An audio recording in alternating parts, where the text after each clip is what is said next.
ಮಹಾರಾಷ್ಟ್ರದಲ್ಲಿ bus conductor ಮೇಲೆ ಹಲ್ಲೆ ಕೇಸ್ ಬೆಳಗಾವಿಯಲ್ಲಿ ಕನ್ನಡ ಹೋರಾಟಗಾರರಿಂದ ಧಿಕ್ಕಾರವನ್ನ ಕೂಗಿ ಆಕ್ರೋಶವನ್ನ ವ್ಯಕ್ತಪಡಿಸಲಾಗ್ತಾ ಇದೆ.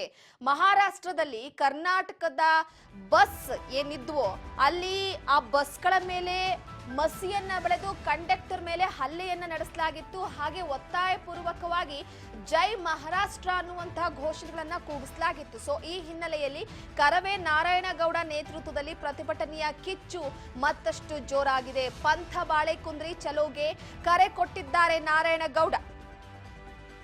ಪೊಲೀಸ್ ಕಮಿಷನರ್ ಭರವಸೆಯ ಬೆನ್ನಲ್ಲೇ ಕೈ ಬಿಟ್ಟಿದ್ದಾರೆ. ಈಗ Karave police commissioner Yeda Martin ಭರವಸೆಯನ್ನ ಕೊಟ್ಟಿದ್ದಾರೆ. ಮುತ್ತಿಗೆ ಕೈ ಬಿಟ್ಟಿದ್ದಾರೆ ಕರವೇ ರಾಜ್ಯಾಧ್ಯಕ್ಷ ನಾರಾಯಣಗೌಡ.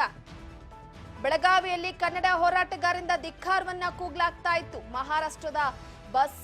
ಮಹಾರಾಷ್ಟ್ರದಲ್ಲಿ ಬಸ್ ಕಂಡಕ್ಟರ್ ಮೇಲೆ ಹಲ್ಲೆ ನಡೆಸಿದಂತಹ ವಿಚಾರಕ್ಕೆ ಸಂಬಂಧಪಟ್ಟಂತೆ ನಾರಾಯಣಗೌಡರ ಬಣ ಅವರ ನೇತೃತ್ವದಲ್ಲಿ ಪ್ರತಿಭಟನೆಯ ಕಿಚ್ಚು ಮತ್ತಷ್ಟು ಜೋರಾಗಿತ್ತು. ಪಂಥ ಬಾಳೆಕುಂದ್ರಿ ಚಲೋಗೆ ಕರೆಯನ್ನ ಕೊಟ್ಟಿದ್ರು ನಾರಾಯಣಗೌಡರು.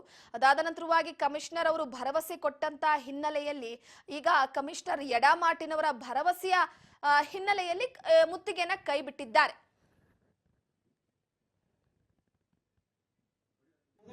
ಒಂದಷ್ಟು ಕನ್ನಡದ ಅಭಿಮಾನ ಕಾಳಜಿ ಇರುವಂತವರು ಬೇರೆ ರಾಜ್ಯದಿಂದ ಬಂದವರು ಆದ್ರೂ ಸಹ ಅವರು ಬಾರಿ ಕನ್ನಡ ಪೊಲೀಸ್ ಕಮಿಷನರು ಇಲ್ಲಿ ಬಂದಿದ್ದಾರೆ.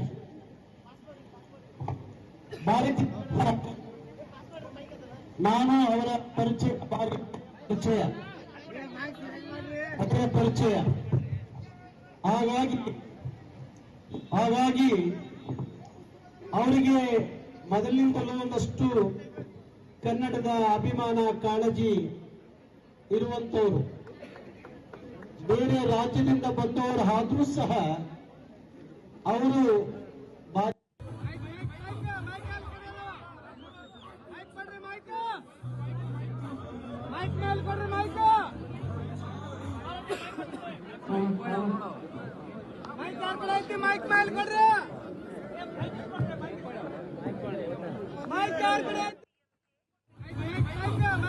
ಪೊಲೀಸ್ ಕಮಿಷನರು ಇಲ್ಲಿ ಬಂದಿದ್ದಾರೆ.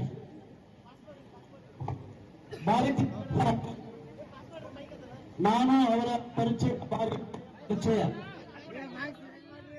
ಪರಿಚಯ ಹಾಗಾಗಿ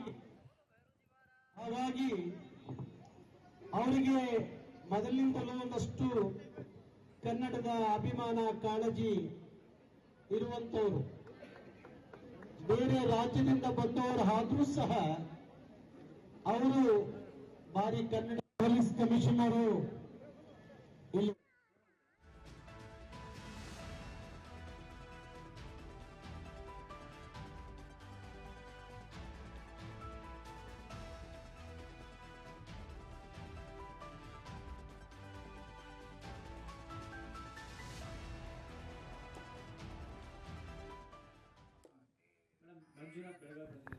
ಈ ಬಗ್ಗೆ ಮತ್ತಷ್ಟು ಅಪ್ಡೇಟ್ ಕೊಡ್ತಾರೆ ನಮ್ಮ ಬೆಳಗಾವಿ ಪ್ರತಿನಿಧಿ ಮಂಜುನಾಥ್ ಸಂಪರ್ಕದಲ್ಲಿದ್ದಾರೆ. ಮಂಜುನಾಥ್, ಪ್ರಮುಖವಾಗಿ ನಾರಾಯಣಗೌಡ್ರ ನೇತೃತ್ವದಲ್ಲಿ ಹಮ್ಮಿಕೊಂಡಿದ್ದಂತಹ ಈ ಒಂದು ಪ್ರತಿಭಟನೆಯ ಕರೆಯನ್ನ ಮಧ್ಯದಲ್ಲೇ ಕೈ ಬಿಟ್ಟಿರುವಂತದ್ದು ಪ್ರಮುಖವಾಗಿ ಅದು ಕೂಡ ಯಡಾ ಮಾರ್ಟಿನ್ ಅವರ ಮಾತಿಗೆ ಬೆಲೆ ಕೊಟ್ಟು ಕೈ ಬಿಡಲಾಗಿದೆ. ಸದ್ಯಕ್ಕೆ ಇದು ಕನ್ನಡಿಗರ ಸ್ವಾಭಿಮಾನದ ಪ್ರಶ್ನೆ ಕೂಡ, ಹಾಗೆ ಮಹಾರಾಷ್ಟ್ರದ ಗಡಿಯಲ್ಲಿ ಕನ್ನಡಿಗರ ಮೇಲೆ ಆಗುವಂತ ದೌರ್ಜನ್ಯದ ವಿಚಾರವಾಗಿ ಧ್ವನಿ ಎತ್ತು ಕೊಟ್ಟಂತಹ ಕರೆ ಇದು. ಸೊ ಎಲ್ಲೋ ಒಂದು ಕಡೆ ಪ್ರಮುಖವಾಗಿ ಈಗ ಕೈ ಬಿಟ್ಟಿದ್ದಾರೆ ಅಂತ ಕೇಳಿ ಬರ್ತಾ ಇದೆ. ಇದ್ರ ಬಗ್ಗೆ ಮಾಹಿತಿಯನ್ನ ಕೊಡೋದಾದ್ರೆ.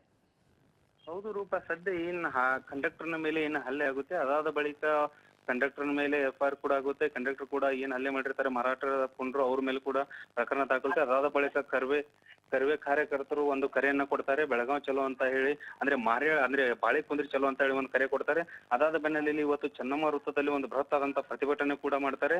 ಅದಾದ ಬಳಿಕ ಏನ್ ಯಡಾ ಮಾರ್ಟಿನ್ ಅವರು ಕೂಡ ಒಂದು ಒತ್ತಾಯ ಮಾಡ್ತಾರೆ. ಏನ್ ಕರ್ವೆ ಕಾರ್ಯಕರ್ತರು ಏನಿದ್ದಾರೆ ಯಡಾ ಮಾರ್ಟಿನ್ ಅವರು ಇಲ್ಲಿ ಬರ್ಬೇಕು, ಇದ್ರ ಬಗ್ಗೆ ಸಂಪೂರ್ಣವಾಗಿ ಅಂದ್ರೆ ಇಲ್ಲಿ ಯಾವ ರೀತಿಯಾಗಿ ಅಂದ್ರೆ ಇದನ್ನ ಅಂದ್ರೆ ಇದನ್ನ ಯಾವ ರೀತಿಯಾಗಿ ಅವರು ಪೋಕ್ಸೋವನ್ನ ಅಲ್ಲಿ ಇರ್ತಕ್ಕಂಥ CP ಅವರು ದಾಖಲೆ ಮಾಡ್ತಾರೆ, ಅಂದ್ರೆ ಅವ್ರ ಮೇಲೆ ಪ್ರಕರಣ ಯಾವ ರೀತಿಯಾಗಿ ದಾಖಲಿಸಿದ್ದಾರೆ ಅಂತ ಹೇಳಿ ಎಲ್ಲ ಸಂಪೂರ್ಣವಾಗಿ ಅಲ್ಲೇ ಬಂದು ಒಂದು ಕೊಡ್ಬೇಕಂತ ಹೇಳಿ ಕರೆಯವರು ಒಂದು ಕರೆ ಕೊಡ್ತಾರೆ. ಅದಕ್ಕೆ ಕರೆಗೆ ಹೋಗ್ಬಿಟ್ಟು ಏನ್ ಬೆಳಗಾವಿ ಕಮಿಷನರ್ ಏನಿರ್ತಾರೆ ಯಡಾಮಾಟಿನ್ ಅವರು ಚೆನ್ನಮ್ಮ ವೃತ್ತದಲ್ಲಿ ಬಂದು ಒಂದು ಕರ್ವೆ ಕಾರ್ಯಕರ್ತರಿಗೆ ಎಲ್ಲರಿಗೂ ಒಂದು ವಿಶ್ವಾಸವನ್ನ ಮೂಡಿಸಿದ ಹಿನ್ನೆಲೆಯಲ್ಲಿ ಈಗ ಕರ್ವೆ ಕಾರ್ಯಕರ್ತರು ಕೂಡ ಏನ್ ಅವರು ಏನ್ ಚಲೋ ಹುಚ್ಚ ಬಾಳೆ ಕುಂದ್ರಿ ಅಂತ ಏನು ಒಂದು ಕಾರ್ಯಕ್ರಮ ಅನ್ಕೊಂಡಿದ್ರು ಅದನ್ನ ಅಲ್ಲಿಗೆ ಕೈ ಬಿಟ್ಟಿದ್ದಾರೆ. ಇದಲ್ಲದೆ ಅಲ್ಲಿ ಇರ್ತಕ್ಕಂಥ ಮಾರಿಯಾಳ ಏನ್ CPI ಇದ್ರು ಅವ್ರನ್ನು ಕೂಡ ಈಗ ವರ್ಗಾವಣೆ ಮಾಡಿರ್ತಕ್ಕಂಥದ್ದು. ಇದಲ್ಲದೆ ಈಗ ಕರಿವೆ ಕಾರ್ಯಕರ್ತರದ್ದು ಮತ್ತೊಂದು ಪ್ರಮುಖ ಬೇಡಿಕೆ ಏನಂದ್ರೆ ಈಗ ಅಲ್ಲಿ ಇರ್ತಕ್ಕಂಥ CPI ಅನ್ನು ವರ್ಗಾವಣೆ ಮಾಡಿದ್ರೆ ಮಾತ್ರ ಆಗಲ್ಲ, ಅವರನ್ನ ಅಮಾನತ್ ಕೂಡ ಮಾಡ್ಬೇಕನ್ನುವುದು ಮಾಡುವುದು ಕೂಡ ಒಂದು ಒತ್ತಾಯ ಮಾಡ್ತಾ ಇರುವಂತದ್ದು. ಇದರ ಬೆನ್ನಲೆಯಲ್ಲಿ ಈಗ ಯಡಾಮಾಟಿನವ್ರು ಹೇಳ್ತಾ ಇರೋದು ಅದ್ರ ಬಗ್ಗೆನೂ ನಾವು ಸೂಕ್ತವಾದಂತ ಅಂದ್ರೆ ಕ್ರಮವನ್ನ ಕೈಗೊಳ್ತೀವಿ ಅಂತ ಹೇಳಿ ಈಗ ವಿಶ್ವಾಸ ಕೊಟ್ಟಿರೋ ಬೆನ್ನಲೆಯಲ್ಲಿ ಈಗ ಕರ್ವೆ ಕಾರ್ಯಕರ್ತರು ತಮ್ಮ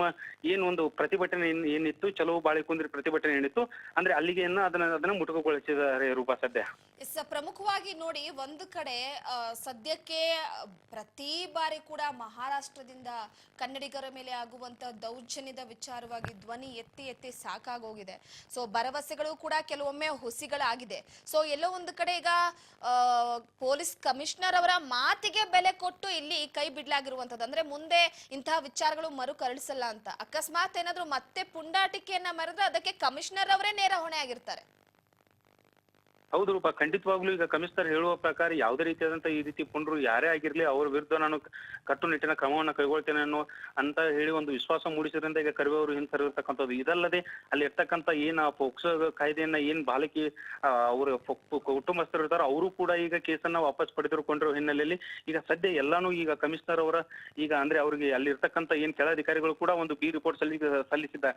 ಅದಲ್ಲದೆ ಎಲ್ಲವನ್ನ ಮನವರಿಕೆ ಮಾಡಿಕೊಂಡಿರ್ತಕ್ಕಂಥ ಯಡಾಮಾಟಿನವರು ಈ ರೀತಿ ಮುಂದೆ ಯಾವುದೇ ರೀತಿಯಾದಂತ ಈ ಕಾನೂನು ಕ್ರಮವನ್ನ ಯಾರೇ ಕೈಗೆತ್ತಿಕೊಳ್ಳಲಿ ಅಂತ ಪುಂಡ್ರನ್ನ ನಾವು ಮಟ್ಟ ಹಾಕಲು ಸಿದ್ಧರಿದ್ದೇವೆ. ಆದ ಕಾರಣ ಇದೆ ಅಂದ್ರೆ ನೀವು ಮಾಡ್ತಾ ಇರುವಂತ ಪ್ರತಿಭಟನೆಯನ್ನ ಇಲ್ಲಿ ಅಂದ್ರೆ ಮುಟುಕುಗೊಳಿಸಿದ್ರೆ ಅಂದ್ರೆ ಯಾವುದೇ ರೀತಿಯಾದಂತ ಈಗ ಸೌಹಾರ್ದತೆಯಾಗಿ ಏನ್ ಬಸ್ ಆಗಿರ್ಬೋದು, ಈಗ ನಿಂತು ಹೋಗಿರ್ತಕ್ಕಂಥ ಈ ಎಲ್ಲದಕ್ಕೂ ನಾವು ಏನು ಮಹಾರಾಷ್ಟ್ರದ ಏನ್ ಅಲ್ಲಿ ಅಧಿಕಾರಿಗಳಿದ್ದಾರೆ ಅವ್ರ ಜೊತೆಗೆ ಸಂಪೂರ್ಣವಾಗಿ ಅಂದ್ರೆ ಅವ್ರ ಜೊತೆ ಸಂಪರ್ಕಿಸಿ ಈಗ ಸದ್ಯ ಯಾವುದೇ ರೀತಿಯಂತ ಇಂಥ ಘಟನೆಗಳು ನಡೆದ ರೀತಿ ನಡೆದುಕೊಳ್ತೇವೆ ಮತ್ತೆ ಈ ರೀತಿಯಾದಂತ ಪ್ರಕರಣ ಮರುಕಳಿಸದಂತೆ ನಡೆದುಕೊಳ್ತೇವೆ ಅಂತ ಮಾಟಿನವರು ಹೇಳಿದ್ರಿಂದ ಸಂಪೂರ್ಣವಾದ ಜವಾಬ್ದಾರಿ ಈಗ ಕಮಿಷನರ್ ಮೇಲೆ ಇದೆ ಅಂತಾನೆ ಹೇಳ್ಬೋದು ರೂಪಾ. ಥ್ಯಾಂಕ್ ಯು ನಿಮ್ಮೆಲ್ಲ ಮಾಹಿತಿಗಾಗಿ ಮಂಜುನಾಥ್. ಪ್ರಮುಖವಾಗಿ ನೋಡಿ, ಒಂದು ಕಡೆ ಸದ್ಯದ ಮಟ್ಟಿಗೆ ಈಗಾಗಲೇ ಕರವೇ ನಾರಾಯಣಗೌಡ ನೇತೃತ್ವದಲ್ಲಿ ಪ್ರತಿಭಟನೆಯ ಕಿಚ್ಚು ಜೋರಾಗಿತ್ತು. ಅದಾದ ನಂತರ ಮತ್ತೊಂದು ಕಡೆ SP ಅವರು ಅಂದ್ರೆ ಅಲ್ಲಿ ಪೊಲೀಸ್ ಕಮಿಷನರ್ ಅವರು ಹೋಗಿ